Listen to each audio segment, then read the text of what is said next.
Welcome to Beyond the Riverwalk, the local weekly podcast that brings San Antonio's most remarkable people, places, and events directly to you. All links discussed will be in the show notes, so sit back, relax, and join Kevin and Melissa Barron as they ask the questions that you would. Now, let's get the conversation started.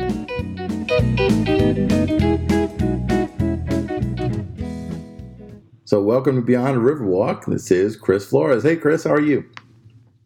Doing very well. Thank you, Kevin. And Melissa is here with me. Yes, I am. Melissa's the strong silent type. How are you? I'm fine. I'm strong silent type. Thank you. She needs to talk more on these shows, I can tell you. But anyway, well, thanks for joining us. We were looking around and trying to find some guests for the show now that we relaunched it, and your Instagram popped up on mine, and then I found the YouTube channel and the website. So tell us a little bit about, I guess, for people who don't yet know, what is Eatmigos and how did you get into it? So Eatmigos was birthed because I pretty much carry a camera and do production for a living. And I said, why don't I just record me and my friends eating tacos? Because we have pretty funny conversations during lunch and those kinds of things. I was like, and I'll just upload it to social media. And really, that's how it kind of started. Just whoever was around me or whoever I was eating lunch with and we were grabbing tacos, I would just record it, do a quick edit, throw it up there. And it just kind of grew from there. It's about 8 or 9 months old now. And it's gotten pretty popular. I think I'm really close to about 15,000 followers across all my social media platforms.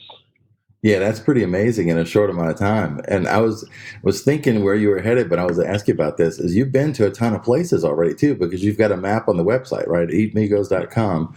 So people can find out where you've been. And then obviously there are videos related to it. So what's your approach to trying to find places in San Antonio? Because obviously this is San Antonio. There's a ton of places that sell tacos. One on every corner. Absolutely. So originally, whenever I started this thing, no one knew me. So I would literally just walk in, sit down, start recording, and go from there. Probably about the 5th or 6th episode that I did, I started getting, or I got an invite. Then I got another invite. And my first actual invite was from Taco Haven over on Geevers. They had been there, 20-something years. They've sold now in the past year, but it was, this was a staple place. And there's actually a Taco Haven Southtown. I believe it's been in business for about 40 years. And anyway, so they were my first invite. And from there, people just started inviting me. And now I probably have about, 11 or 12 invites to me right now. And what I do is I basically do 2 or 3 invited places. And then what I like to do, just for old school nostalgia's sake, we just show up and start filming. And a lot of times when that happens, because I've become more popular, people will be like, oh, you're the Eatmigos guy. And it kind of turns into we talk to the owner or the manager there, and then we go in the kitchen and all that, which is really cool. But in order to keep it where I'm still just basically choosing random places or places I've heard about, I incorporate that along with all my invites. Hey, I have a question. Do you go to the mom and pop places or do you go to the chains, or is it a mixture of both? So originally when I started this, I said I was going to eat a taco from every single place that sold tacos here in San Antonio. And that's what kind of got me going. And the news picked it up, some radio shows, and I was on some daytime TV, local TV stations, those kinds of things on their shows. And from there, I was just kind of going to mom and pop places. I really haven't gone to chains yet.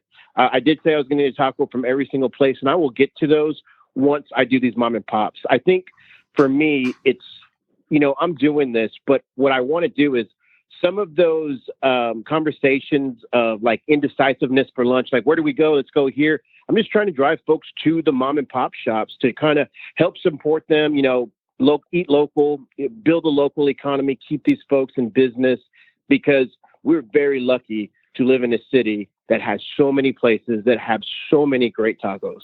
And a lot of locally owned places. I mean, to me, this city is like a higher proportion of family-owned restaurants and things that I've seen in a lot of other places. We used to do a podcast when we lived in South Carolina, and we had, I don't know, 70 or 80 episodes, and most of it was meeting, local chefs. So now we were in rural South Carolina, so the term chef could be like traditionally trained chef, or it could be, the guy that opened his barbecue place, on the side of the road. But the biggest focus was trying to find, the local places, because that's where you get the feeling for what the culture is like and what the local food really is. And, it's not commoditized corporate recipes, and stuff like that. So I think it's great. I mean, that's a super thing, but you got a big job, man, because there's a lot, a lot of places. I can think of one. Yeah, so, oh, go ahead. So originally when I started, my Rolodex had, it was 956 restaurants. So the new count over the last year from when I kind of started doing research into this, I think we're approaching like the 3,000, because luckily San Antonio, and this isn't me saying this, Wall Street Journal said, I believe it was in 2014, that we had the strongest economy in the United States. And that was during whenever people were saying we're in recession and there was no jobs. We were doing really well here. And I think a lot of that, what you were talking about, that mom and pop, eating local, we tend to gravitate to those places because they remind us of our culture. They remind us of, hey, this is just like my mom. And it kind of gives us that ride back on memory lane for the 30 or 40 minutes where they're eating. So we're driven to those places, and it also helps build the economy. With that, I think it's just been growth with these mom and pop taco places, which I think is amazing because, I can't think of a better place than San Antonio for all these places to be birthed. Now that brings up one of the issues that you can see. If anybody follows you online, they probably follow other, other memes and other things that are out there that talk about kind of San Antonio, South Texas, or just Texas culture. And one of the things I know I've seen in the past, I want to ask you about, was these kind of taco wars that are going on. It seems between the different cities in the country. Different cities in the country, different cities in the state. And one of the memes I saw, which was hilarious to me, was it's sort of like instructions for eating tacos in Austin, and it was get in your car, turn the ignition, drive to San Antonio, eat tacos. So there seems like there's a lot of that out there. But what are you finding, I guess, in actually meeting people, meeting restaurant owners, and that kind of thing? What's that culture like now? So early on with Eatmigos, I was, hey, if it's out of Bexar County, it's not a taco kind of. That was my mentality. One of my episodes there at Marioli's, the district attorney of that time, Nico LaHood, actually sentenced me because he heard I was eating tacos outside of Bexar County to only being able to eat tacos in Bexar County. And I said, man, this is the official sentencing from the district attorney. I have to do it. And he said, he's like, this is your plea bargain. You have to eat taco. I'm like, okay, I'll stick in Bexar County. I think he's a defense attorney now. So you might be able to flip that around. He can work on it if you have to go outside of the county. That's hilarious. Yeah, help me with this, Nico. So as I said, San Antonio, I love San Antonio. One of the reasons why I always said, man, San Antonio is the place for tacos in Texas was in the early 1900s, there was a group of women called the Chili Queens. Now, the Chili Queens were the wives of the Mexican migrant workers who originally were working in the mines in Mexico. And actually, that's where the term taco came from. They would fold paper and put black powder in this paper, stick it in between the rock for explosives, basically homemade dynamite. And they called those tacos. Well, as you can see, wrapping things and sticking them places. Basically what happened is wrapping food in tortillas, they started calling those tacos as well. So as the mine work kind of dried up, the railroad work, early 1900s, started growing. And as that happened, the people from Mexico started moving north into Texas. Now, they also were moving north into Los Angeles as well. But in Los Angeles, they were more geared towards the tamale carts. The Chili Queens there were tamale carts. And here in San Antonio, it was tacos.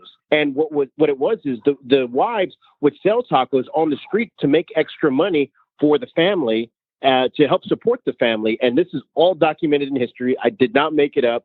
So that's why I always said, hey, San Antonio is the taco capital of the world. And the reason I would say that is because basically, without the cultural or historical significance of San Antonio and the Chili Queens, San Antonio is who's introduced tacos to the United States. Now, I've since changed my tune, and the reason being is I started working with Mando Rayo from Tacos of Texas, the Tacos of Texas documentaries. And if you've never seen them, it's a PBS special. It's on YouTube. Great documentaries. I highly recommend you watch them if you want to learn about Texas culture and tacos. But he had submitted with Gina Hinojosa, his representative there in Austin, a resolution to make tacos the official state food of Texas.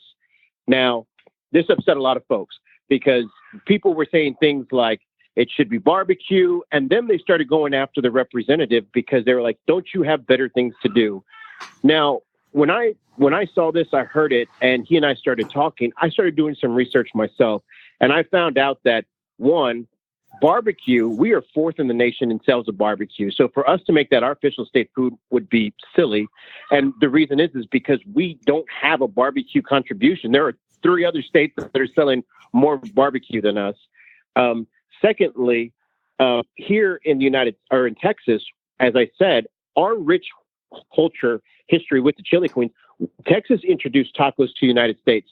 There's no other state in the United States that can say that. And let me tell you something, tacos are hot everywhere now. I mean, they're super popular. And because of that contribution, I feel that it should be, because it's unique to Texas, I feel that it should be the official state food of Texas. And one of the main reasons is here in San Antonio, in our area, in Texas, but I would say more so in our area, we're very lucky because we're basically the melting pot for tacos. And what I mean is we have traditional tacos, street tacos, mini tacos from Mexico with the traditional recipes and ingredients. We have the tacos from the West Coast, which are basically like fish tacos, Baja style, those kinds of tacos here in Texas. But also, we created our own category, which is breakfast tacos or Tex-Mex tacos. And that's what, I mean, we created this. We basically made a category for tacos. But when you go to other states or other places, you can't find all those tacos in one place. Really, our area is the only area in the United States and the world where it's like the melting pot, as I said. And I said, man, this is something we need to get on, or something I need to get on to help Mando and Gina Hinojosa. And, you know, he's getting people who have a passion for tacos like myself across the state united. He's doing a very good job. Tacos of Texas. And I would ask anyone who feels that or feels strongly about it or sides with my thinking that to go and sign our petition. You can go to his Facebook. I have one on Instagram. You can find somewhere on one of my posts. But I think it's very important. And then going back to what I said earlier, they were attacking this representative because they're like, don't you have better things to do? Well, I took offense to that because I feel that, so I believe the statistic was about 17% of the restaurants in Texas are Mexican restaurants that serve tacos. That's more than any other state in the United States. Now, with that being said, that's what builds our economy. So I don't look at it as, hey, it's a joke. They should be concentrating. It's just as important. It's commerce, like it's food sales. It's just as important as any other issue. These are people's livelihood. These are people making money. I think it's something that's just as important as any other issue. But yes, I can see where people will think, yeah, it's just a joke. Well, it's not a joke. We really need to work on this and keep these mom and pop shops and these people who came to America and really started the American dream making tacos. We need to support these folks because it's important for us as a state to support ourselves and to put money into these folks. Well, in tourism, that's kind of let me get off my soapbox and my tangent. I'm sorry. No, that's okay. Yeah. I was to say that tourism here is such a huge thing. We talked recently to Rosebud Coffee that runs the Mission Heritage Partners, which is kind of like the Friends organization for all the missions here in town. Yeah, the what's it called? The UNESCO World Heritage designation has brought people from all over the world to San Antonio. They were coming before, but even more so now.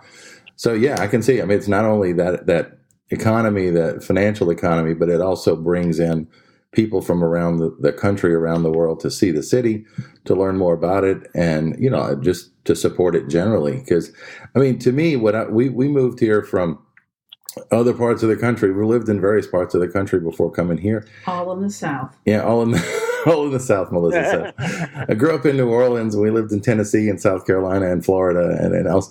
And I'm a Louisiana gal, so. Yeah. Oh, okay. So when you look at, there are places that are very unique. You mentioned barbecue. I mean, South Carolina, North Carolina barbecue is like, it's a religion over there. But you're right. Exactly. They have, North Carolina has its type, and South Carolina has its kind, and Tennessee has its. And tacos are what's unique here. And I'll tell a real quick story. Is when we moved here, I went to the office. Melissa's sighing because she's heard this story a billion times. But I went to the office that first week, and I was like, oh, if I'll be a good guy, I'll bring in some donuts for Friday for everybody. And when I told them that, they're like, why are you buying donuts? It's like, you should be bringing breakfast tacos. And I said, well, what are you talking about? I mean, I know the burritos from McDonald's, but what are you talking about breakfast tacos? and we had lived here for, maybe 2 weeks at the most. Mm-hmm. So it was a brand new thing. And then when we brought some family in to visit, we went down and did a river, on the river cruise down there. And on the Riverwalk. And we had the guy who was our tour guide talked about puffy tacos. Now, we'd never heard that either. So to me, I don't know if that's from somewhere else or if that's uniquely here. It seems like it's uniquely here. So you're right. It's kind of it's just this huge variety, and it seems to come from here, I guess, as the epicenter. I sighed because I thought you were going to tell another story. So thankfully you didn't tell that one. No, I didn't. I'm not going to tell the barbecue story about Bandera. We'll save that for another day. Oh, God. The one thing that I like to tell people is tacos were in Texas before Texas was Texas and part of the United States. So they've been here for forever. I mean, and that's true. Well, and San Antonio was a city. I mean, literally before Texas was Texas. I mean, this was the largest settlement, from what I gather, in the state, in this region before we had a state. So the culture is over 300 years old now. And it's a great place to live. So what have you found? What's the variety out there that you found? What are some of your favorites that maybe not restaurants, but types? I don't know how much risk you want to share or put out there by telling new people who your favorites are. Yeah. So I'll say this. When I started this journey, first off, I didn't realize it was going to be what it is now today. It really has grown. And when I started this, I would have been able to tell you what my favorite places were, what my favorite tacos were, those kinds of things. But through what I've done so far, which I think I'm on episode 34, 35, around there, maybe 2 or 3 of those episodes are out of town. But what I've found is I knew nothing about tacos before I started this. I didn't realize that there was different types of tacos. There's, breakfast tacos. There's lunch and dinner type of tacos. There's barbecue tacos. I mean, honestly, every category of taco has different profiles of tacos in it. Now, one thing that I will say is, some of my go-to spots, like for barbacoa, depending on how I want it. If I want it more of the barbecue style, I'll go to Mimi's Barbacoa. If I want more of the traditional barbacoa, I'll go to like Pepe's Barbacoa number 4. For street tacos, there's couple different other places I go to. Food trucks, if I want to eat food truck type food or tacos, street tacos, I have my go-tos there. Over here, kind of close to where I live, there's a Tacos El Regio on Nacogdoches. That's pretty close to where I live. Taco Boulevard is close to where I live. If I'm on the south side, I've recently gone to Lala's, which, Lala's is very rich in history. They're from the Teco Molino family, which Steve, the owner there, has the original Molino. It's from 1932 that his family used to grind corn to make puffy tacos like you were talking about. His family actually has the patent for it, which is, I think it was his great-grandfather or something. And ironically, his great-great-grandfather was once again talking about rich history, right? Lala's has great tacos, puffy tacos. For carnitas, the one thing that I found, and this is what blew me away. So last year, Esquire magazine listed its top 20 new restaurants in the United States, not taquerias, restaurants. And number 10 on that list was Carnitas Loja, which is there on Roosevelt, like right at the beginning of Southtown. I went and ate there and I was blown away. I mean, the food was amazing. And, to be named number 10 of the top 10 new restaurants in America, I mean, that's a huge deal. I mean, that's here in Texas. That's here in San Antonio. And like I told him, I said, I'm so sorry I waited so long to come and see you. I was like, I feel bad. They flew from New York to eat your carnitas, and I didn't even drive across town to go get them. So I felt guilty. So I finally got my butt over there to go grab some. They were amazing. So as I'm saying, there's just, for breakfast tacos, like I said, Taco Haven was one of my go-to places. Just really all the places I've gone have been unique and have been very good. And every place that I've been to and done a episode on, I've gone back and eaten at multiple times, or I'll take my family or those types of things, because in San Antonio, it really is kind of hard to get a bad taco, because even the tacos that we feel are mediocre are like top notch outside of Texas. Yeah. To most people, that would be amazing. Yeah. Yeah. So it's easy. I mean, we're lucky to be blessed in an area with it's like the land of tacos. It's amazing. Oh, and I want to throw in there, for fish tacos, there's a truck, Mr. Fish, man, he does awesome. There's Big Papa's Tacos over there on the east side by the AT&T Center, and he was pretty much putting it's a big craze now, but he was doing the crushed hot Cheetos on his stuff before anyone was. He was doing this 5 years ago before it became a big deal and a big thing now. But yeah, we just have so many awesome places. And I just invite anyone who's listening to this podcast, if you want to know, go to my YouTube. I need to update my my website. I update my website the slowest, so I'm sorry about that. But I do list all the places I've gone, and my YouTube is probably the most up to date, and then my Instagram or Facebook. No, that's perfect. Yeah, we'll make sure we put all the links out there. We're following them all already, so we know right where they are.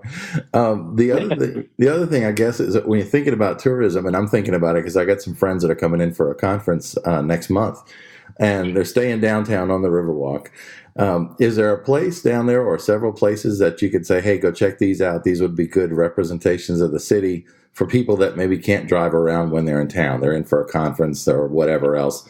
To experience the city, Yeah, I think depending on where you are downtown, and this is what I was talking to Jordan from San Antonio Food Tours about, the walking taco tour. We picked a couple different restaurants that we wanted to take folks to. But one thing, the great thing about San Antonio is, if you come to our city and you say, put in Google, what are the best tacos downtown San Antonio? Every single news outlet has rated what they feel are. And my suggestion would be, there's a lot of crossovers. Just pick one of those. Like I said, there's a Taco Haven downtown, Southtown. There's just so many different places. Pete's Taco House is downtown. They're off the Riverwalk. They've been there. They just celebrated 40 years last year. I did an episode there. Tacos were great. There's just so many to name, but if you kind of just look at my any of my social media sites, you can kind of see my downtown places I've gone. And I will say this: I would never do an episode at a place that I wouldn't want to attach my name to, because obviously I don't want people to go and eat tacos there and be like, "Man, these are bad. Why did you suggest these?" My reputation is tied to these tacos, right? But if you Google best tacos downtown, like I said, off the Riverwalk, there's Pete's, there's Taco Haven, Givers, and then also they're downtown, like where the marketplace is. There's quite a few places like stands, and I don't know their exact names, but they sell tacos there on the street. There's a lot of street vendors and taco trucks, like as I said, that I've gone to. Very, very good. Good thing about San Antonio is it's kind of hard to get a bad taco, as I said before. Well, one of the things I was thinking about, this is going back years when we were doing the food show in South Carolina, but it was, we were in a relatively rural area. There were, it was probably 500,000 people, so there were a decent number of restaurants and stuff. But the problem we had is like finding time to get back to places you like. So how do you do that? Because you go to places, you do the videos, you put them out there. You say you go back with, probably family and friends again, but how do you manage to get back to places you like enough to, because there's only so many times in a day and so many days in a week, Sure. So my wife is a school teacher, and she was actually on her first Eatmigos, my last episode, which was at Al Carbon there on I-10 and Culebra. So what happens is I come home, I go eat at a place, I film, I come home, she sees my episode, and she's like, I need to go there because those tacos look amazing. So the reason why I find time is because I need to keep my wife happy, and I'll usually either go back, grab tacos and bring them back home, or we'll go eat there or whatever.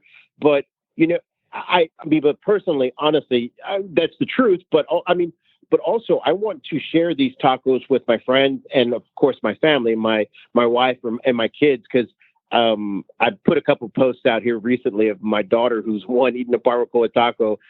In this household, we start them young. We stick a taco in their hand at 1 year old, and we grow them up from there. They know the culture. They know what they like. They have their preferences. The twins have their preferences on what kind of tacos they like. But I think just wanting to share that with my family helps me to go back, and then, they have their favorites. So we will return back because of those reasons. Or sometimes, different things occur. And like, let's say a restaurant will move or relocate, and they'll reinvite me back. They have a new menu, or they've changed their menu or renovated, and I'll go back and kind of do not another episode, but I do these like Taco Tuesday. They're periodic, probably like 2 or 3 times a month. I'll do like a Taco Tuesday short where it's just eating at a place or re-eating at a place that I've already been to, those kinds of things. But that's how I find time to do it. Well, but it is hard because I don't want to burn myself out on tacos, even though I love tacos. I can't eat tacos every single day because my doctor actually follows me on these journeys.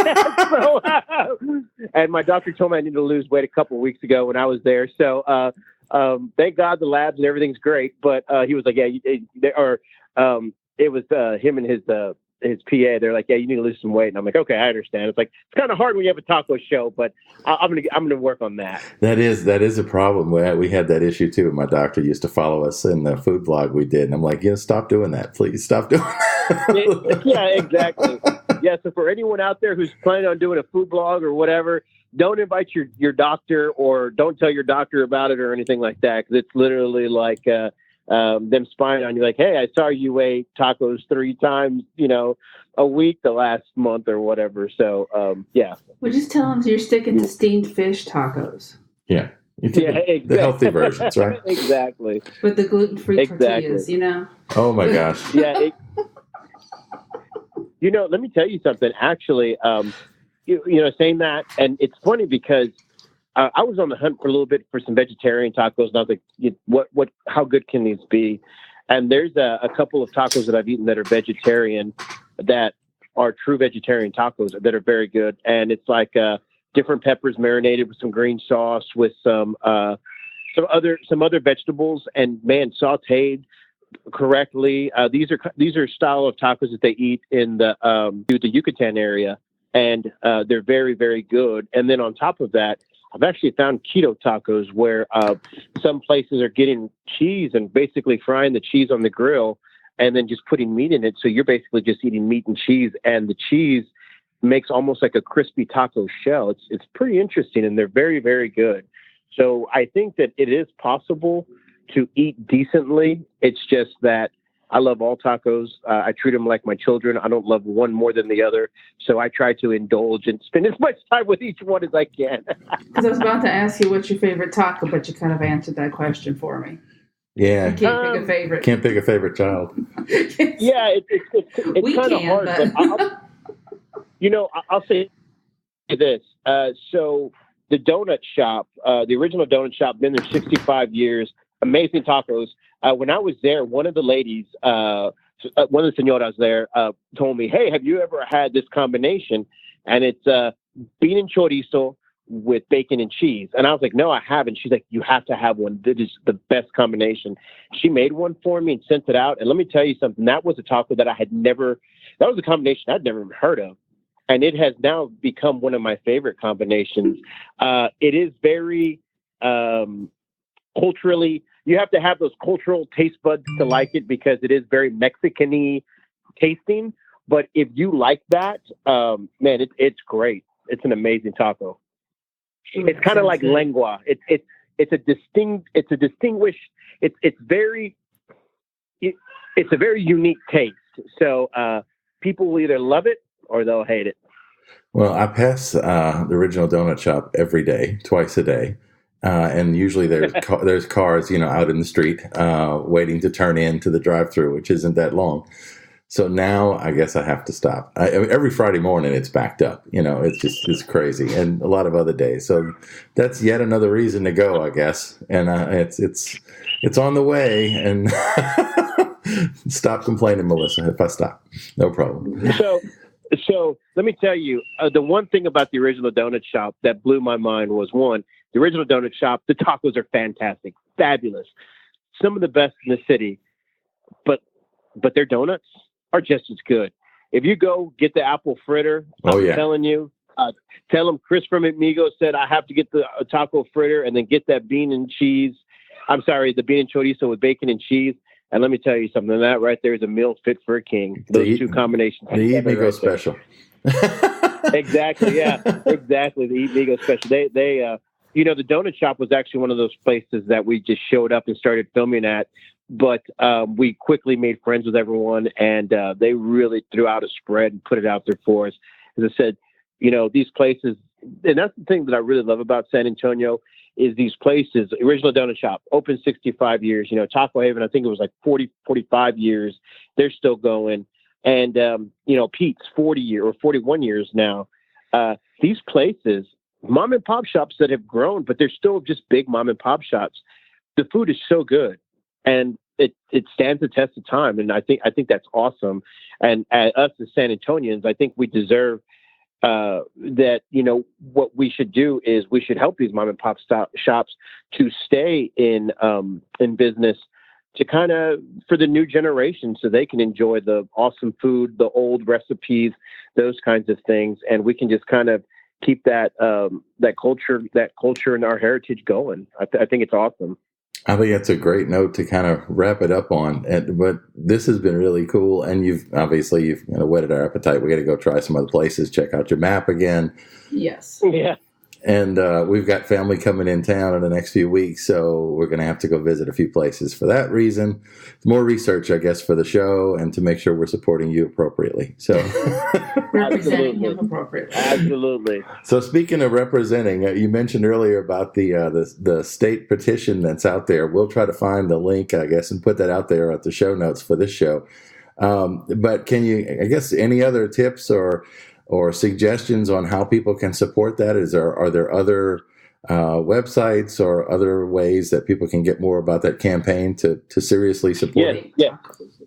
So Tacos of Texas, they have the petition going on their Facebook page. So you would go to Tacos of Texas, and basically you put your name. I think you just have to click that you support it there on their Facebook page. For me, I put it out periodically. But if you go to my Instagram, I have it linked in a couple of my Instagrams. And what I will do is I'm kind of resending it out maybe about once a week. If not, go to my Facebook. For sure, my Facebook has it. You can look, as I said, I push it out about once a week just to sign the petition. And understand, so it's a resolution. It's not a bill. So basically, it is just a quick update on it. It's like the cultural and tourism. It's the cultural and tourism group of folks up there in Austin. They're the ones who have to approve it. And once they approve it with this resolution, then it starts moving down to where it gets voted on, and then it can be made the official state food. And I do want to say that right now, as we speak, chili is the state dish. just because we make tacos a state food doesn't mean the chili goes out the window and we never say the word chili again. That remains the state dish. It's just that the official food would be tacos. There you go. Well, that works, and we'll make sure we try to find the link and put it out there. And also, if and when, I guess more when this happens and there's a party, please be sure to invite us. That would be awesome. Kevin, Melissa, you guys have to come out and do an Eatmigos with me. I'm telling you, we'll have a great time. Let us know. That is a great idea. I mean, I didn't want to presume that would be possible, but we would love to do that. Yeah, we would love to do that. Before we wrap it up, let me say this. Whenever I started Eatmigos, I put those two words together, and basically what it means is whenever you're eating tacos with folks, no matter who it is, those are your Eatmigos. That's who you're eating with. And, we have many Eatmigos. It's a family, and that's why I coined that term, and I'm like, hey, if you have friends or a group of people you eat with, those are your Eatmigos. And I always said, the one thing about eating tacos was no matter who you are, what walk of life you come from, when two people are sitting next to each other, even if they're complete strangers and they don't know each other and they're eating tacos, literally they're both happy. And think about it. When you're in line waiting for your tacos or you're there, everyone is so happy, just happy and so friendly. And it really does make life better. I put out a meme that I made the other day, and I said something along the lines of, tacos don't solve my problems, but you know what? They sure do take my mind off my problems for a short while. There you go. And that's why I like the word Eatmigo. That's why I created it. So yes, we need to become Eatmigos. We need to break bread, break tacos together. Sounds good. Well, yeah, let us know when you might be you need some fill-ins, or you need some folks just to get together. We will do it, and we'll definitely link it up in our place and make sure that we do our little bit to make sure people that listen to this show find you and stay supporting it. So thanks, Chris, for being part of this. This has been a lot of fun. Absolutely, Kevin, Melissa. Thank you so much for thinking about me. Oh, no trouble. We'll talk to you soon. Yes, thank you. And Eatmigos out there, keep eating those tacos. Love, peace, and tacos, everybody. There you go. Thank you for joining us for this episode of Beyond the Riverwalk. Send your comments, questions, and suggestions to podcast@beyondriverwalk.com. As always, subscriptions to our show are free and available wherever you find podcasts, as well as on our website. Until next week, join us on Facebook, Twitter, and Instagram for more conversations about our community.